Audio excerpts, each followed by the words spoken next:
अगर इरेगुलर होगा तो क्या होगा, 2 सिग्मा बॉन्ड, क्योंकि एक लोन पेयर है तो 2 सिग्मा बॉन्ड बन जाएगी, 2 सिग्मा बॉन्ड रह जाएंगी। और यहां पर कितनी सिग्मा बॉन्ड बनेगी, 3 सिग्मा बॉन्ड। यहां पर कितनी सिग्मा बॉन्ड बनेगी, 2 सिग्मा बॉन्ड्स। क्लियर है भैया? इसी वजह से हम इसे बोलते हैं AB3। और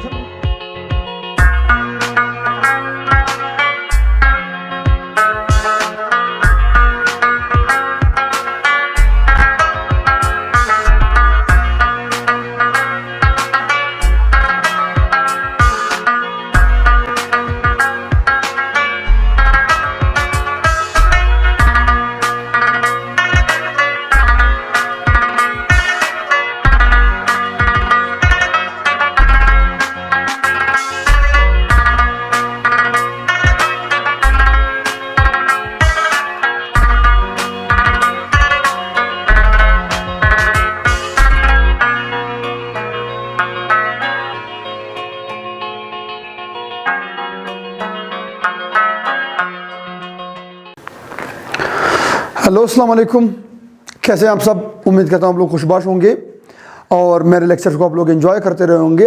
अगर आप लोग मेरे इस चैनल पर न्यू हैं और आपने अभी तक मेरा चैनल सब्सक्राइब नहीं किया हुआ तो काइंडली मेरे इस चैनल को सब्सक्राइब कीजिए, ताकि आप लोगों को मज़ीद अच्छे न्यू लेक्चर्स मिलते चले जाएँ और आप लोग एंजॉय करते रहें। अच्छे कॉन्सेप्ट के साथ यहाँ पर हम चलेंगे, बहुत ही यूनिक कॉन्सेप्ट आपको मिलते रहेंगे। ठीक है जी।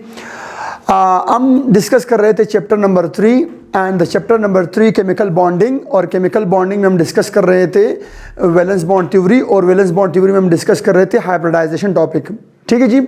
हम एक सीक्वेंस वाइज आ रहे हैं, आप लोग प्रीवियस टॉपिक्स देख सकते हैं। अगर आप न्यू हैं तो आप प्रीवियस लेक्चर भी आप लोगों को मिल जाएंगे, वीबीटी भी आपको मिल जाएगी, आप लोगों को रेजोनेंस भी मिल जाएगा, आपको लोकलाइजेशन डीलोकलाइजेशन भी मिल जाएगी, आप लोगों को सिग्मा बॉन्ड, पाई बॉन्ड, आप लोगों को covalent bonds, ionic bond, coordinate covalent bond, metallic bond, hydrogen bonding सब मिलेंगी। ठीक है जी। आप जा सकते हैं मेरे इस चैनल पर, आप लोग सर्च आउट कर सकते हैं। चले जी, आज के साथ एक नए लेक्चर के साथ मिलते हैं। That's what, that is sp2 hybridization. This is the second type of hybridization according to our syllabus, that is sp2 hybridization. sp2 एक s ऑर्बिटल होगा एटम का और एक उसी एटम के 2 p होंगे। हालांकि p 3 होते हैं, px py pz, मगर 3 नहीं होंगे, 2 आएंगे। Such hybridization is called sp2 hybridization. Yes, हम डिस्कस कर चुके हैं बहुत ही स्मूथ अंदाज के साथ, अब थोड़ा सा तेज पढ़ेंगे। सही है, चले जी। sp2 हाइब्रिडाइजेशन, ये जो नाम दिया हुआ, ये कौन कौन से ऑर्बिटल हिस्सा ले रही हैं? एक s ऑर्बिटल हिस्सा ले रही हैं और 2 p ऑर्बिटल हिस्सा लेती हैं, तभी तो इस हाइब्रिडाइजेशन का नाम है sp2 हाइब्रिडाइजेशन, या हम इसे बोलते हैं ट्रायंगुलर हाइब्रिडाइजेशन। ट्रायंगुलर हाइब्रिडाइजेशन, क्योंकि ये जो हाइब्रिडाइजेशन है ये ट्रायंगुलर हाइब्रिडाइजेशन कहलाती है। This hybridization is also called as triangular hybridization. Triangular hybridization क्यों? क्योंकि ये हमेशा मॉलिक्यूल की ज्योमेट्री ट्रायंगुलर बनाती है। Such hybridization is called triangular hybridization. जिस मॉलिक्यूल में sp2 हाइब्रिडाइजेशन होगी, याद रखिए उसकी शेप या उसकी ज्योमेट्री क्या होगी? ट्रायंगुलर होगी। This is called what? Triangular. अभी हम पढ़ेंगे डिटेल के साथ, सही है, ध्यान दीजिएगा। This is called triangular geometry, triangular shape. अच्छा, आते हैं भैया डेफिनेशन से स्टार्ट लेते हैं। What is sp2 hybridization? पहले डिफाइन करते हैं what is sp2 hybridization. When one s orbital, जब एक एटम का एक s ऑर्बिटल हो एंड 2 p ऑर्बिटल्स और 2 p के ऑर्बिटल्स हो, इंटरमिक्स, जब वो मिलती हैं, इंटरमिक्स करती हैं, मिक्सिंग करती हैं, to form what? To form 3 sp2 hybrid orbitals, ताकि वो क्या बना सके? ताकि वो 3 sp2 हाइब्रिड ऑर्बिटल बना सके। अभी हम पढ़ने वाले हैं। इन एन एटम, एक ही एटम के अंदर, such hybridization is called sp2 hybridization. मैं फिर डिफाइन कर रहा हूं। When one s orbital and 2 p orbitals intermix to form 3, कितनी तादाद बनाएंगी? 3 sp2 hybrid orbitals in an atom, एक ही एटम के अंदर ये काम होगा। Such hybridization is called sp2 hybridization. Clear है भैया? अच्छा, यहां पर मैंने बनाया हुआ है, सपोज कर ले कोई एटम है, कोई भी एटम है, ठीक है जी, कार्बन है, नाइट्रोजन है, कोई भी एटम है आपके पास, उसका एक s ऑर्बिटल आ रहा है, 2 उसके p आ रहे हैं। p 3 होते हैं, px py pz, मगर pz नहीं आ रही, 2 आएंगी, चाहे वो चाहे वो एक्स और वाई हो, चाहे वो एक्स और जेड हो, चाहे वो जेड और वाई हो, कोई भी आ सकती है, जरूरी नहीं एक्स, जरूरी नहीं वाई, जरूरी नहीं जेड, जो भी दो आ जाए। एक एस आएगी, 2p आएगी, 1s orbital and 2p orbital intermix. जब ये दोनों मिक्सिंग करती हैं तो कौन सी मिक्सिंग कहलाती है? sp2 mixing, sp2 hybridisation. क्या कहलाती है? sp2 hybridisation. जब ये sp2 हाइब्रिडाइजेशन दिखाती है तो इस sp2 हाइब्रिडाइजेशन में कितनी ऑर्बिटल हिस्सा ले रही है? 1 और 2 ये है, तो 3 ऑर्बिटल हिस्सा ले रही हैं। तो कितने हाइब्रिड बनेंगी? 3 हाइब्रिड ऑर्बिटल बनेंगी। कौन सी? sp2 hybrid orbital, sp2 hybrid orbital, sp2 hybrid orbital, जिनकी एनर्जी भी सेम है, अब ना कोई ऊपर है ना नीचे है, और शेप्स भी क्या है? शेप्स भी सेम है। Such process is called sp2 hybridization where 1s and 2p orbital intermix to form 3 sp2 hybrid orbital, to form 3 sp2 hybrid orbital. Such hybridization is called sp2 hybridization. होगी बात? अच्छा, जब sp2 hybridisation है तो 3 क्या बने hybrid? तो 3 sigma bond बनेगी, सही है। मगर ज़रूरी नहीं है, अभी हम पढ़ने वाले हैं कि ज़रूरी नहीं है खामखा 3 सिग्मा बॉन्ड बनी, बार डिस्कस करते हैं। चले जी, स्टार्ट करते हैं प्रॉपर्टीज। पहली प्रॉपर्टी, कौन कौन से ऑर्बिटल हिस्सा लेते हैं? कौन कौन सी ऑर्बिटल हिस्सा लेती हैं? लिखिए s and p orbitals, s के ऑर्बिटल्स और p ऑर्बिटल्स हिस्सा लेती हैं। कितनी रेशो के साथ? 1:2। एक s वाली होगी, 2 p वाली होंगी। नेक्स्ट, परसेंटेज क्या होगा? 100% है, 3 पर डिवाइड कर दो तो हर एक का कितना हिस्सा आएगा? 3 है ना।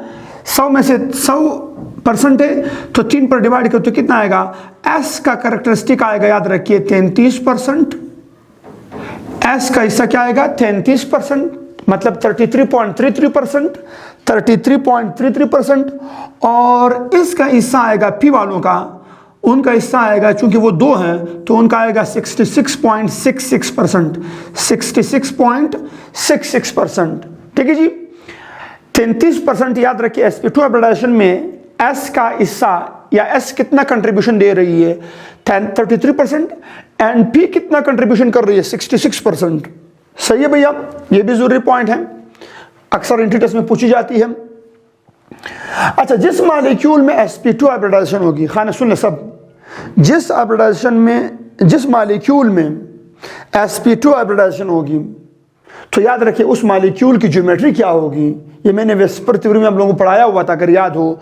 जिस मॉलिक्यूल में sp2 हाइब्रिडाइजेशन होती है, याद रखिए उसकी ज्योमेट्री होनी चाहिए triangular. The geometry of the molecule would be triangular geometry. जिस मॉलिक्यूल में याद रखिएगा sp2 हाइब्रिडाइजेशन होगी तो याद रखिए उस मॉलिक्यूल की ज्योमेट्री क्या होगी? Triangular geometry. कौन सी geometry? Triangular geometry. Triangular geometry होगी। याद रखिए जिस मॉलिक्यूल में क्या होगी? sp2 हाइब्रिडाइजेशन होगी, उस मॉलिक्यूल की ज्योमेट्री क्या होगी? ट्रायंगुलर ज्योमेट्री होगी। कौन सी ज्योमेट्री? Triangular geometry. अच्छा, फिर चाहे रेगुलर मॉलिक्यूल हो या इरेगुलर मॉलिक्यूल हो, जो भी होगा ज्योमेट्री रिमेन्स सेम। मैंने बोला हुआ है ज्योमेट्री रिमेन्स सेम। याद रखिए हाइब्रिडाइजेशन के लिए ज्योमेट्री हमेशा कांस्टेंट रहती है। मतलब sp2 हाइब्रिडाइजेशन है तो उसकी ज्योमेट्री क्या होगी? ट्रायंगुलर। तभी तो इस हाइब्रिडाइजेशन का नाम है ट्रायंगुलर हाइब्रिडाइजेशन। क्या बोलते हैं? Triangular hybridization. अच्छा, हाँ, शेप चेंज हो रही होती है, रेगुलर के लिए अलग और इरेगुलर के लिए अलग। जो sp3 हाइब्रिड मॉलिक्यूल हो, sp2 हाइब्रिड मॉलिक्यूल हो, sp2 हाइब्रिड मॉलिक्यूल, और याद रखिए वो रेगुलर मॉलिक्यूल, मतलब उसमें कोई लोन पेयर ना हो, तो याद रखिए उसका शेप क्या आएगा? Shape would be triangular. उसकी शेप क्या आएगी भैया? ट्राईएंगुलर। जो मॉलिक्यूल रेगुलर होगा, रेगुलर से क्या मुराद है? रेगुलर आप लोग जानते हो, हमने वेस्पर थ्योरी में डिस्कस किया था, ए बी 3 कहलाती हैं। Ab3 मतलब एक सेंट्रल एटम है, उस सेंट्रल एटम ने sp2 हाइब्रिडाइजेशन किया हुआ है और इस sp2 हाइब्रिडाइजेशन के नतीजे में 3 हाइब्रिड बनी है और उन 3 हाइब्रिड ने क्या किया हुआ है, 3 सिग्मा बॉन्ड बनाई है। तो इसे बोलते हैं Ab3 system, 3 sigma bond Ab3 system. तो याद रखिए उसका शेप क्या होगा, ट्रायंगुलर शेप ही आएगा। कौन सा शेप आएगा, ट्रायंगुलर शेप। चलिए जी मैं बनाता हूँ यहाँ पर ट्रायंगुलर शेप कैसे आएगा। दिस इज द A, ये A है, यहाँ से क्या आ रही है, B आ रही है, यहाँ से क्या आ रही है, B आ रही है और यहाँ से क्या आ रही है, B आ रही है। तो this shape is called what, triangular shape. Triangular shape, 3 sigma bond, triangular shape, 3 hybrid orbital, triangular shape. Clear है भैया। अच्छा, और अगर मॉलिक्यूल क्या होगा, इर्रेगुलर होगा sp2 मगर इर्रेगुलर हो। मैं अभी एग्जांपल लूंगा नीचे, आप लोगों को बात समझाऊंगा आप लोगों को। अगर इर्रेगुलर हो, इर्रेगुलर से मतलब उसमें लोन पेयर आ रहा हो, मतलब 2 बॉन्ड पेयर हो और एक जो हाइब्रिड ऑर्बिटल है उसमें लोन पेयर मौजूद हो, तो फिर शेप क्या बनेगी उस इर्रेगुलर के लिए, that shape is band shape. That shape is what, that shape is band shape. Geometry वही रहेगी, ज्योमेट्री चाहे रेगुलर मॉलिक्यूल हो चाहे इर्रेगुलर मॉलिक्यूल हो, याद रखिए geometry remain same triangular, but the shape differs. Regular में ट्रायंगुलर और इर्रेगुलर में bend shape. What does mean by bend shape, यहां पर सेंट्रल एटम है A, इर्रेगुलर से मुराद क्या है, इर्रेगुलर को हम बोलते हैं वेस्पर थ्योरी के मुताबिक हम इसे बोलते हैं Ab2, 2 बॉन्ड बना रही है सिग्मा बॉन्ड और एक लोन पेयर है E, इसे बोलते हैं Ab2E सिस्टम। Ab2E सिस्टम, इसे बोलते हैं Ab3 सिस्टम, इसे बोलते हैं Ab2E सिस्टम। अच्छा, यहां पर क्या आ रही है, बॉन्डेड एटम, यहां पर क्या आ रही है, बॉन्डेड एटम और यहां पर इसके ऊपर क्या आ रही है, लोन पेयर। सही है। So this shape is called what, this shape is called angular shape. इस शेप को हम क्या बोलते हैं, एंगुलर शेप बोलते हैं, बेंड शेप बोलते हैं, वी शेप बोलते हैं। अच्छा, यहां पर अब बॉन्ड एंगल क्या आएगी, what will be the bond angle over here, यहां पर और यहां पर बॉन्ड एंगल सेम आएगी, नो। रेगुलर और इर्रेगुलर मॉलिक्यूल की बॉन्ड एंगल सेम नहीं होती, हमेशा इर्रेगुलर मॉलिक्यूल में बॉन्ड एंगल हमेशा कम हो जाती है। क्यों, क्योंकि यहां पर तमाम के तमाम बॉन्ड पेयर है और यहां पर इतना ज्यादा रिपल्शन नहीं है और यहां पर इनके पास क्या है, जो बॉन्ड एंगल आ रही है, याद रखिए here is bond angle is equal to 120 degree. Bond angle is 120 degree किस मॉलिक्यूल में, जो मॉलिक्यूल sp2 हाइब्रिडाइज्ड हो, मगर sp2 में कौन सा हो, रेगुलर हो, रेगुलर।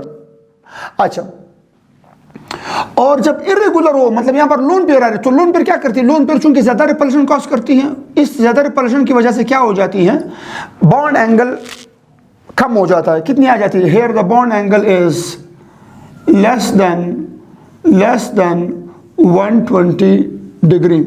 यहां पर बॉन्ड एंगल क्या होती है भैया, लेस देन 120 डिग्री होगी। किसकी वजह से, सिर्फ और सिर्फ इस लोन पेयर की वजह से। हो गई बात। अच्छा, अब आते हैं how many hybrid orbital should be there. Hybrid orbital कितने होंगे, 3 हाइब्रिड होंगे, चाहे रेगुलर मॉलिक्यूल हो चाहे इर्रेगुलर मॉलिक्यूल। याद रखिए जिस मॉलिक्यूल में sp2 हाइब्रिडाइजेशन होगी उसके हाइब्रिड ऑर्बिटल की तादाद 3 ही होगी। तो hybrid orbital is what, 3 hybrid orbital, चाहे रेगुलर हो चाहे इर्रेगुलर हो, 3 हाइब्रिड ऑर्बिटल होगी, 3 हाइब्रिड ऑर्बिटल्स जोड़ेगा। और how many sigma bonds, sigma bond याद रखिए ज्यादा से ज्यादा सिग्मा बॉन्ड। सुन ले भैया, ये बहुत इंपॉर्टेंट सेंटेंस है। जिस मॉलिक्यूल में sp2 हाइब्रिडाइजेशन हो उसमें मैक्सिमम बॉन्ड्स, ज्यादा से ज्यादा बॉन्ड की तादाद कितनी हो सकती है, 3। सिग्मा बॉन्ड्स की तादाद कितनी हो सकती है, 3 से ज्यादा नहीं हो सकती, कम हो सकती है बट ज्यादा नहीं हो सकती। तो बहरहाल अगर रेगुलर होगा तो तीनों सिग्मा बॉन्ड बनेंगे, हम बोलेंगे 3 sigma bond. How many sigma bond, अगर रेगुलर होगा 3 सिग्मा बॉन्ड, और अगर इर्रेगुलर होगा तो क्या होगी, 2 सिग्मा बॉन्ड। अगर इर्रेगुलर होगा तो क्या होगा, 2 सिग्मा बॉन्ड, क्योंकि एक लोन पेयर है तो 2 सिग्मा बॉन्ड बन जाएगी, 2 सिग्मा बॉन्ड रह जाएंगी। और यहां पर कितनी सिग्मा बॉन्ड बनेगी, 3 सिग्मा बॉन्ड। यहां पर कितनी सिग्मा बॉन्ड बनेगी, 2 सिग्मा बॉन्ड्स। क्लियर है भैया। इसी वजह से हम इसे बोलते हैं Ab3 और असल में इसे बोलते हैं AB2E। यहाँ पर 3 सिग्मा बॉन्ड बन रही है और यहाँ पर हमारे पास क्या बन रही है, 2 सिग्मा बॉन्ड। क्लियर है यहाँ तक? अच्छा, अब आखिर में पढ़ते हैं इनके थोड़े से एग्जांपल्स। अब थोड़े एग्जांपल्स की बात करते हैं कि कौन कौन से एग्जांपल्स हैं। इनके एग्जांपल हमारे पास आ, सबसे मशहूर एग्जांपल है इनका अल्कीन। कौन सी एग्जांपल हैं? या तक कि तमाम तरह अल्कीन sp2 होती है, चाहे इथीन हो, चाहे प्रोपीन हो, चाहे ब्यूटीन हो, चाहे पेंटीन हो, कोई भी अल्कीन हो, all the alkenes are sp2 hybridized. Alkene सबसे मशहूर एग्जांपल है। अगले हमारे पास आ रही बोरोन फैमिली के compound BF3, boron trifluoride. BF3 हमारे सिलेबस में भी मौजूद है BF3। अगले हमारे पास आ रही AlCl3, aluminium trichloride, aluminium trichloride. Next हमारे पास क्या आ रही है, कार्बोकेटाइन। कार्बोकेटाइन, जब कार्बन पर पॉजिटिव चार्ज आ जाए तो कौन सा हाइब्रिडाइज्ड है, या जिसे बोलते हैं carbocation, this is called carbocation. Carbocation पर कौन सी हाइब्रिडाइजेशन होती है, कार्बोकेटाइन की हाइब्रिडाइजेशन है sp2। कौन सा हाइब्रिडाइजेशन है, sp2। Carbocation has sp2 hybridisation. Next इसके बाद हमारे पास आ रही हैं आपके पास तमाम तरह एल्डिहाइड्स, तमाम तरह एल्डिहाइड्स, एल्डिहाइड्स, एल्डिहाइड्स, एल्डिहाइड्स। आ रही है ketones, ketones, ketones, ketones, ketones. आप लोग सेकेंड ईयर में पढ़ोगे कीटोन्स। कीटोन्स के बाद हमारे पास आ रही है carboxylic acids, carboxylic acids, carboxylic acids. Carboxylic acid के बाद हमारे पास आ रही है ऑक्सीजन खुद मालिक्यूल, ऑक्सीजन का अपना molecule, oxygen O2 molecule, O2 molecule, O2 molecule क्या है, O2 molecule is sp2 hybridised. याद रखिए O2 molecule is sp2 hybridized, O2 molecule. O2 molecule के बाद नेक्स्ट हमारे पास आ रही है we have the what, carbonic acid, carbonic acid, carbonic acid. Carbonic acid कौन सा हाइब्रिडाइज्ड है, याद रखिए H2CO3। कौन सा हाइब्रिडाइज्ड है, H2CO3। कार्बोनिक एसिड कौन सा हाइब्रिडाइज्ड है, sp2 हाइब्रिडाइज्ड है, sp2 हाइब्रिडाइज्ड है। नेक्स्ट हमारे पास क्या आ रही है, और भी मुख्तलिफ सारे मौजूद हैं। ठीक है जी, मुख्तलिफ सारे एग्जांपल आपको मिलेंगी, but this are the what, SnCl2 tin dichloride मौजूद है, PbCl2 लेड डाइक्लोराइड मौजूद है। इसी तरह हमारे पास मौजूद है SO2, SO3, sulphur trioxide, sulphur dioxide. ये तमाम के तमाम आपके पास क्या है, these are the sp2 hybridized. Clear है भैया? उम्मीद करता हूँ आप लोगों को मेरा ये लेक्चर यहाँ पर समझ आ चुका होगा। sp2 हाइब्रिडाइजेशन जो मैंने एक बहुत अच्छे अंदाज में यहाँ पर डिलीवर किया, ताकि आप लोगों को हेल्प मिलती रहे और आप लोग एंजॉय करते रहें। हाइब्रिडाइजेशन निकालने का मैं आप लोगों को एक सुपर ट्रिक दूंगा इंशाल्लाह, कि आप 2 मिनट के अंदर हाइब्रिडाइजेशन निकाल पाएंगे किसी भी मालिक्यूल का। एक मैजिक ट्रिक दूंगा इंशाल्लाह इसके एंड में, जब हाइब्रिडाइजेशन मुकम्मल हो जाए। हाइब्रिडाइजेशन बहुत सुपर टॉपिक है, याद रखिएगा। हाइब्रिडाइजेशन एग्ज़ाम में खामखा आती है और एंट्री टेस्ट में भी आती है, लाजमी आती है, इसलिए खामखा आना होता है। तो दैट्स वाई फोकस कीजिए हाइब्रिडाइजेशन टॉपिक को और इन्जॉय करते रहे मेरे लेक्चर्स को। अपना बहुत सारा ख्याल रखिएगा, हमें दुआओं में याद रखिएगा, सपोर्ट करते जाइएगा, अपने दोस्तों को बुलाते जाइएगा, अपने दोस्तों के साथ मेरे लेक्चर शेयर करते जाइएगा, ताकि आप लोगों की क्राउड आती जाए और हम यूं ही प्रोमोट होते रहें। पाकिस्तान प्रोमोट होता रहे, एजुकेशन प्रोमोट होता रहे, केमिस्ट्री प्रोमोट होती रहें, कॉन्सेप्ट क्लियर होते जाएँ। अल्लाह हाफिज़, द खुदा पामान।